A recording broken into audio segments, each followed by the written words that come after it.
It's a fleet flying formation.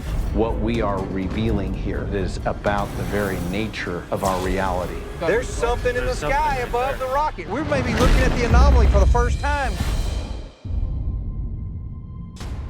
My whole life, I've been fascinated by the universe. It led me to obtain advanced degrees in astrophysics, aerospace engineering, and optical science. Travis. Hey, Brandon, how you doing? Brandon Fugel. 4 years ago, I got the chance of a lifetime to join an amazing team in their investigation of the Skinwalker Ranch. Recently, some documents were released to the public about a program run by the Pentagon, the Unidentified Aerial Phenomena Task Force. It was created about 4 years ago for the study of UAPs and phenomena. These documents also revealed that I was the chief scientist for the UAPTF, and I helped author the official report that was presented to Congress in 2021. However, I wasn't permitted to disclose any of this to the team on the ranch. The revelation came as a shock to all of us.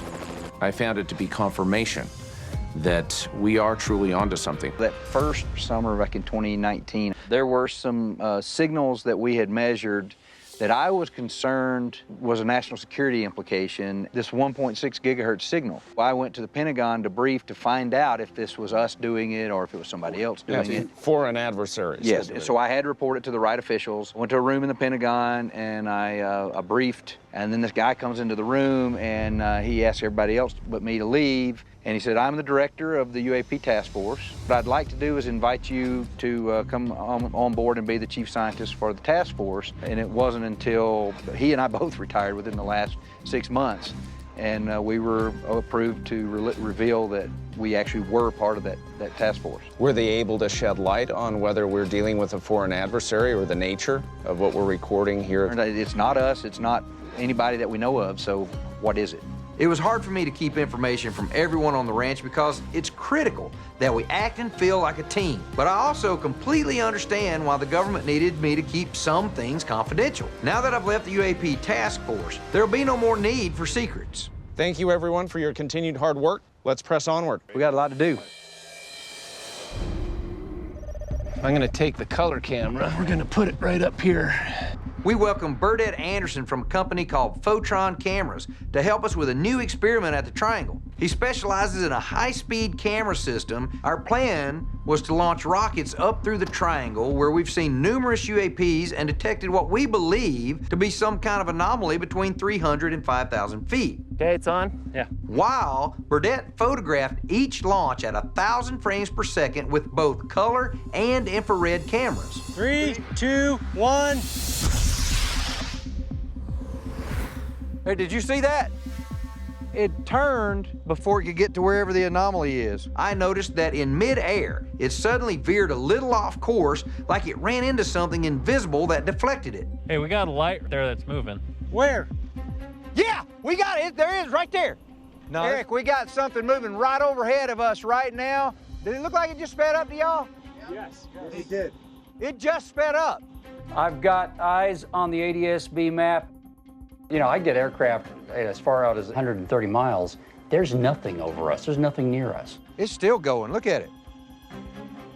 It just vanished. One more sparky rocket. Oh, we got a malfunction. Everybody watch out. Oh! Oh. Oh, it's on fire. We got a fire. We got a fire. We caught the malfunction on the high speed. Oh, there's something in the sky right above there. the rocket right here. Yeah, look at that. Look at the light. No, no way. We may be looking at the anomaly for the first time, guys. That's crazy. After 4 years of investigating Skinwalker Ranch as a team, we finally got good visual evidence. Burdette Anderson captured some kind of blob-like feature on his high-speed camera that literally appeared out of nowhere and caused the rocket to explode. This isn't an anomaly in the lens because it didn't move. You can't make it up. Oh, yeah. My gosh! Helicopter, helicopter, coming right over. I am getting no helicopter above the ranch on the ADS-B receiver here. Helicopter Coming turn back around. It's coming back. Again, Travis, this aircraft is not transponding. Someone's taking an interest in what we're doing. The only thing this could be is a military helicopter spooking us and pissing us off. Are we being spied on while we conduct our operations? We couldn't wait to review the high-speed camera footage. It's clearly becoming illuminated or something, and it's growing in size, and it looks like an object right there. But there's something else going on, I think. Yep, right as the rocket gets there. Boom! Could this blob-like thing that appeared just 31 feet high be the anomaly that we've been trying to pinpoint at the triangle for the last 4 years? If so, then what the heck could it be? I've decided it's time to invite a colleague of mine here, Jay Stratton.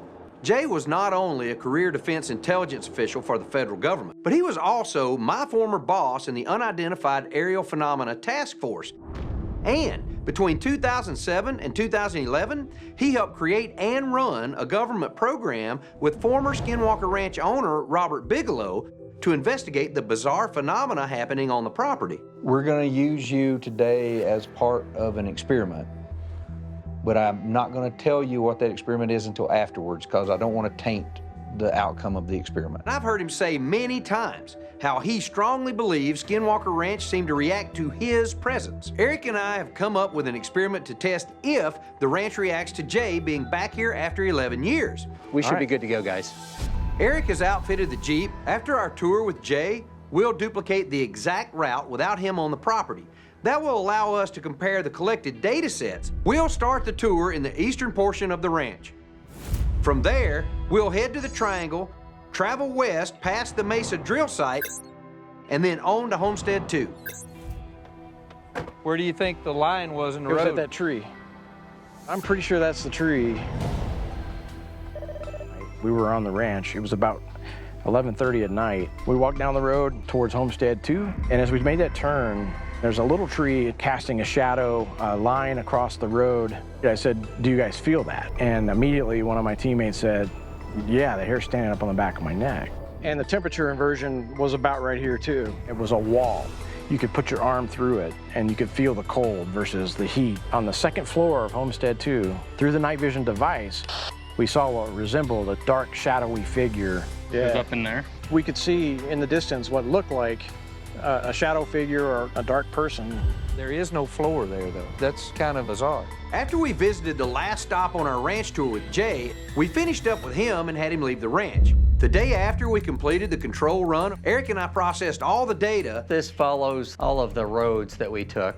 This was without you here on the ranch. Now, I'm going to bring up the data generated during your visit. I've colored it red, of course, and at first glance, it conforms to the same path. We should be seeing a lot more than we're seeing. You should be.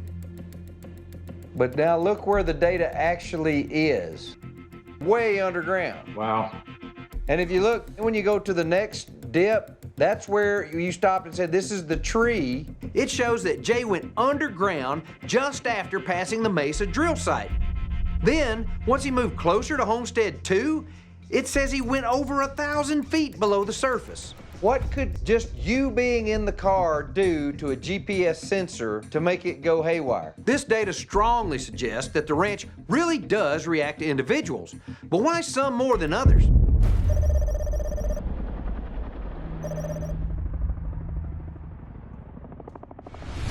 This morning, while we were waiting for ranch owner Brandon Fugel and his brother Cameron, something really unsettling happened.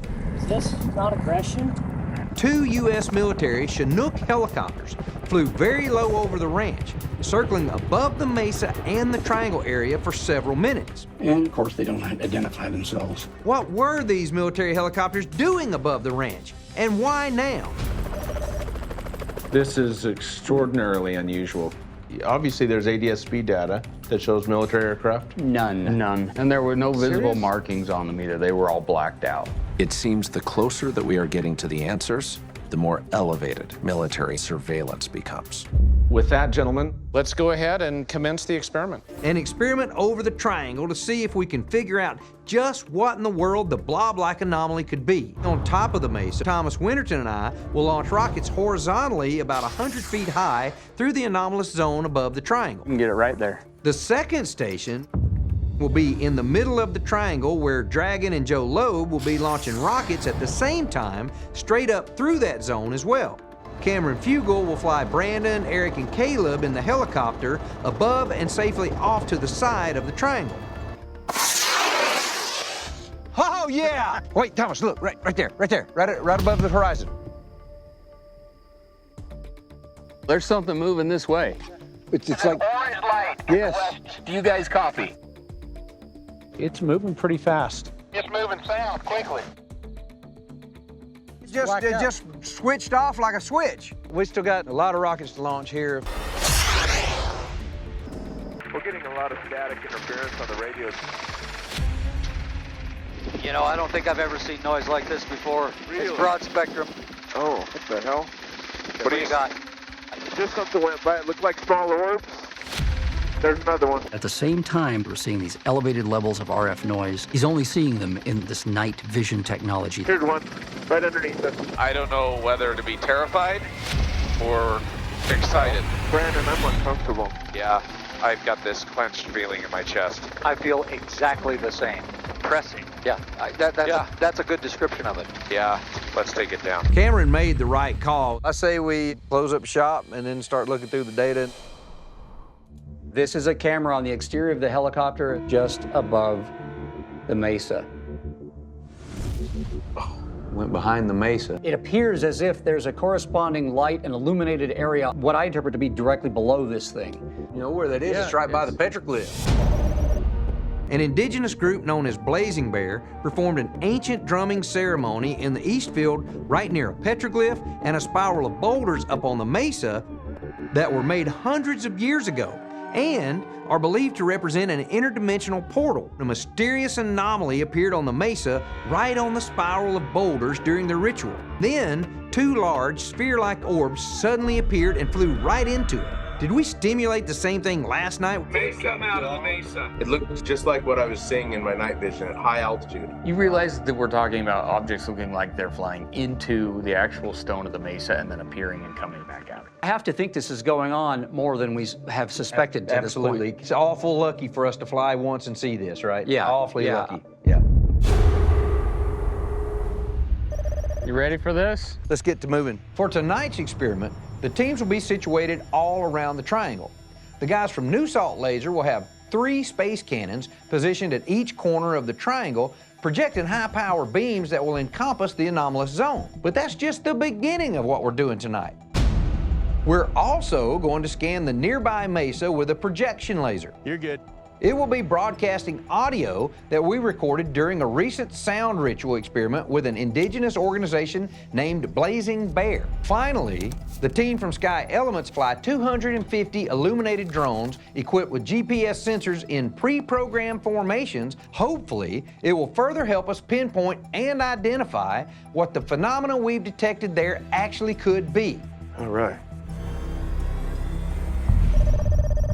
Travis, I'm set up over here. Lasers up. Drones are armed. Oh, hold up. System just crashed. Malfunction, guys, malfunction. We're having an interference issue right now. We're not really sure what's doing it. We're gonna go ahead and let us know when you're ready. All right, we're going hot with the rockets. 5, 4, 3, 2, 1. Where the others going? What's going on? Well, that was weird. Did you notice none of the rockets went straight up? But it looked like they were all redirected at about 31 feet high where we first saw the blob. We needed to launch our next round of more powerful rockets to see if they would make it through that zone or be deflected too. Okay, I've got eyes on the flare. 3 rockets went. What happened to the other 2? Oh, watch out. Oh, what? There we go. That should have been straight as an arrow, but at 30 feet up, major detour. Travis, we have all drones showing online. Wow, look at that. They're going up in 2 layers. We got one that's hung out over here. Look at that one. Oh, right there. One of them's going nuts. As the drone swarm continued, they shifted into the shape of a massive cube to cover more volume within the anomalous zone. Preston, I've got one coming down. Now a 3rd one's falling out. What's with the blue fellers? So those are in fail-safe mode. Their batteries hit the critical level. Show's moving home. We're clear. New Salt is going to operate a projection scanner that will broadcast a recording of the Blazing Bear song ritual through a modulated laser beam.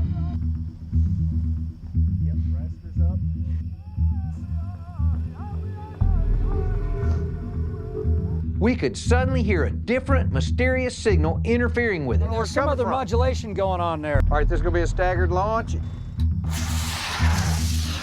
I got something in the FLIR right here. What? Something in the FLIR? Right here. It looked like a thin line up here in this area right here. Oh, shit. It went from a line into many bright lights. Wow. The UAP that split into multiple UAPs and then maneuvered in a patterned formation may be one of the biggest developments we've documented out here. Whoa, look, what we got here? What we got here? We got something. For a UAP to emit a lot of heat, it really made me wonder why we couldn't see it with the naked eye. Was it, and the ones Eric and Caleb just saw, being masked or cloaked by something? Or could they have possibly vanished into the anomalous zone above the triangle? To find out, the Lock Precision team prepped the most powerful rocket we've ever had on the ranch. We're expecting to hit about 10,000 feet and Mach 1.5. We're really hopeful that this rocket will just get the job done. It went 1.5 times the speed of sound. It's gone. A high-powered rocket seems to have just vanished after we launched it up through the anomalous zone above the triangle. What's most incredible about this is that 10,000 feet above the triangle is right where a radar balloon scan that we conducted earlier this year detected a shift in time of 1/4 of a second. Go for launch. Off it goes. We lost 1/4 second of time. Really? For data like this, 1/4 of a second is huge. And believe it or not, that actually offers evidence of what many scientists, including Albert Einstein, have believed would be a side effect of a nearby traversable wormhole. Could that be what we really just discovered high above Skinwalker Ranch? After Eric spent several days reviewing the massive amounts of data we collected during our final experiment, Brandon Fugel asked the team to meet at his offices in Salt Lake City for a briefing. I think it's important that we dive right into the material. Here we see the rockets have launched. Whoa. Explain how it would appear out of thin air. Now look what happens. It's slowed down and changing position. That's huge. Now there's like 4 or 5 of them. I thought it was one object. They broke apart. It's on the thermal, though. It's thermal. Yeah. No, it's a fleet. Flying formation. They are flying formation. If they're being controlled from somewhere, then there's a signal that would be being broadcast between them, updating their information. Could these things have been formation flying through remote or somehow in communication with each other? What's the number count? 4? 4 or 5? I think 5 or 6. Oh, look, more of them split off. Yeah. And how fast are they going is the question.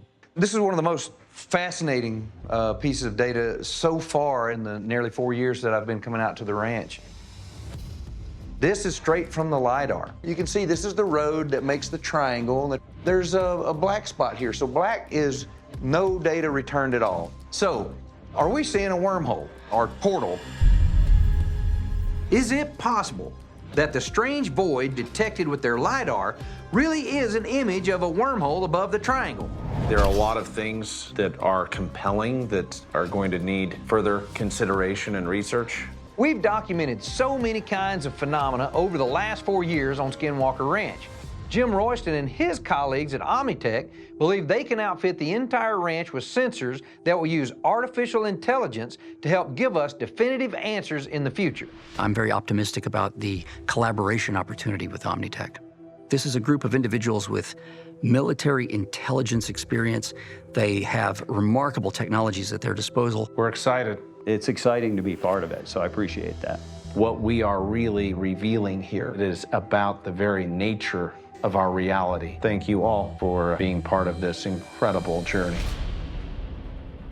We've heard that the ranch is an intelligent entity, that it's home to a secret underground base, and that it might even be a gateway to other dimensions. We've documented scientific evidence that supports each one of these legends. We are dealing with powerful forces, and we are finally on the precipice of getting the very answers that we've been seeking for years.